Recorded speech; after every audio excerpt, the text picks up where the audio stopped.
Take 5. Can the beginning of joy actually start with a traumatic event?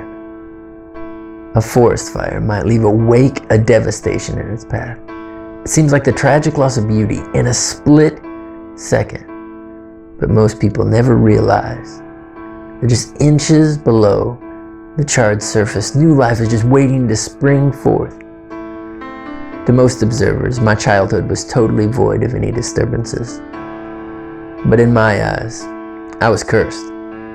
I was cursed like all the plagues of Egypt rolled up into one bundle of awfulness. And that awfulness, in my case, was an extremely sensitive heart. Yeah, I was that kid who would cry at the drop of a hat, no matter what you did. And I hated every moment of my defectiveness. And with a sensitive heart, things I perceived as father hurts and rejection quickly opened the door to bitterness, and that small root of bitterness that I held too tightly escalated rapidly to a rebellious, vulgarity-laced, tattoo-adorned, punk rock kid who thought, this is my life. This isn't anybody else's life. I didn't want it changed. Nobody was going to tell me how to live. And no matter how hard I fought, my life most definitely changed on New Year's Day, 2001. On a day when most people are making resolutions for their lives, I had no idea in a few short hours I would be fighting for mine. While traveling from Texas and nearing Shreveport, Louisiana, one of our 2 vehicles slid off the road due to a patch of black ice. And as I stood on the side of the interstate to make sure everything was okay, tragedy struck.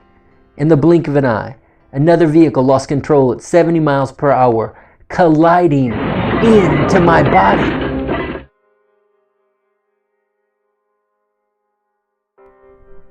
Broken ribs, punctured lungs, broken vertebrae, shattered leg.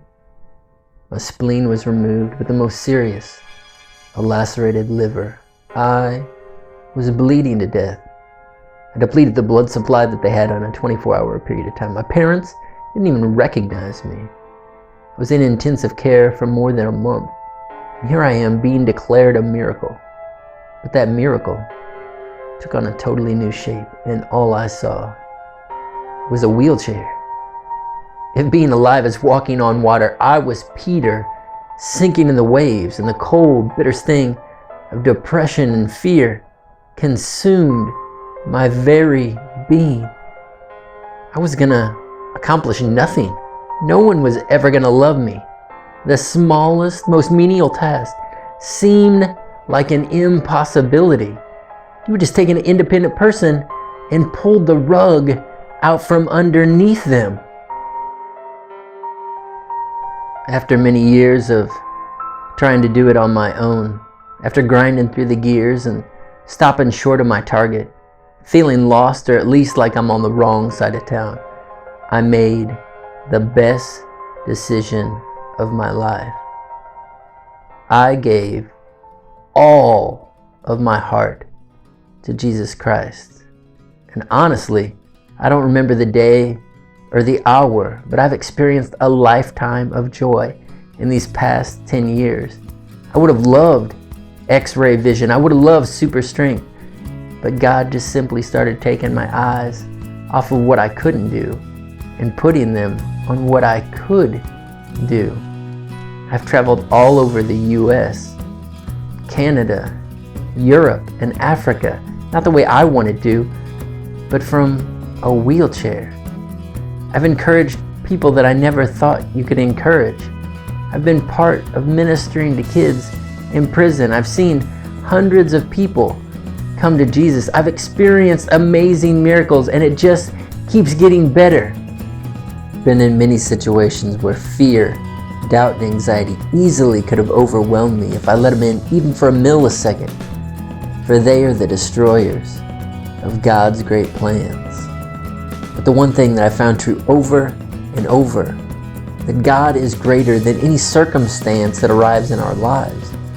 That doesn't mean it's been easy, far from it, but if everything was easy, I would have no need of a mighty creator.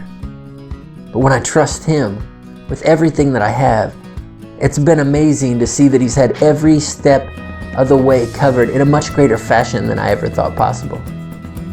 Oh, and that sensitive heart that I hated so much, turns out it's one of the greatest gifts that God has ever given me. To hear another sensitive heart, His. But the amazing thing is, this isn't the end of my testimony. This is just the beginning. And He'll do the same for you.